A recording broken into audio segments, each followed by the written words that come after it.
திருச்சியிலேருந்து என் மனைவியை கூட்டிட்டு நான் நேரடியாக பைபாஸ் ரோட்டில் வரும்போது லாரியிலேருந்து ஒரு இவ்வளோ பெரிய கல், யாரும் தூக்கி அடிக்கல, ஒன்றும் செய்யல. நானும் ராங்கா போனாதான் விபத்து, ஆனால் நானும் அப்படி போல. இவ்வளோ பெரிய கல் என் காரில் நேரம் வந்து அடிச்சுது. கொஞ்சம் கிளாஸ் எல்லாம் அப்படியே மேலே விழுந்தது. என் கார் நொறுங்கி போயிருக்கு, பார்த்தீங்கன்னா தெரியும், ஃப்ரண்ட் கண்ணாடி.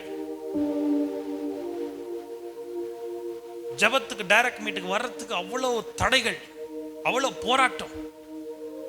அவ்வளோ பெரிய கல் வந்து ஷார்ப்பா வந்து குத்துன குத்துக்கு கண்டிப்பா கிளாஸ் உடஞ்சி அது என் மேல கல் வந்து விழுந்திருக்கணும். நான் கார் எங்கேயாவது போய் கொண்டு போய் விட்டுருக்கணும். அப்படிதான் நடந்தது. ஆனா பிசாசு தோத்துனால, நீ ஆண்டவர் ஜெயிச்சிட்டார்ல. என்ன பாதுகாத்துக் கொள்ளுங்க, என்ன பாதுகாத்துக் கொள்ளுங்க, என்ன பராமரித்துக் கொள்ளுங்க. போக்கில வரத்துல கர்த்தர் பாதுகாத்துக் கொள்ளுங்க. தேவ தூதர்களை இந்த அம்மாக்கு பாதுகாப்புக்கு அனுப்பணுமா? முழங்கால் பண்ணிட்டு ஜெபிக்க மாட்டாங்க. ஆனா கேலண்டர் முன்னாடி நின்று, ஏசப்பா நான் வெளியே போறேன், தேவ தூதர்கள் எனக்கு என்ன செய்யணும்? பாதுகாப்பு அனுப்புக. ஆர்டர் வேற.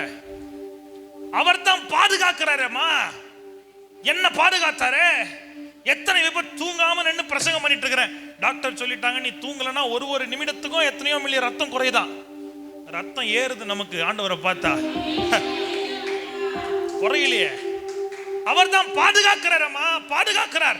அதையே கொண்டு போய் ஜெபத்துல சொல்லுவதை விட்டுட்டு, ஏசப்பா உங்க முகத்தை நான் பார்க்கணும்னு சொல்லுங்கய்யா, ஆவியானவரை நான் தரிசிக்கணும்னு சொல்லுங்கய்யா, ஆவியானவரோட அபிஷேகம் எனக்கு வேணும்னு சொல்லுங்க, ஆவியானோட வரங்கள் எனக்கு வேணும்னு சொல்லுங்க.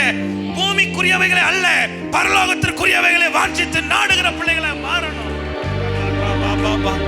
உம்மை போல் ஒரு தகப்பன் இல்லை, சர்வ சிருஷ்டிகரே. உங்களை போல் ஒரு தெய்வம் இல்லை, சர்வ. சத்தமா பாடலாம். துதிக்கிறோ துதிக்கிறோ ஒன்றாக, அல்லேலூயா. துதிக்கிறோ துதிக்கிறோ ஒன்றாக,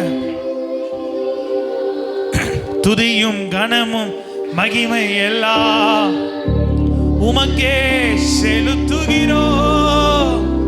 துதியும் கனமும், கண்ண மூடி பாடுங்களேன். உமக்கே துதிக்கிறோ துதிக்கிறோ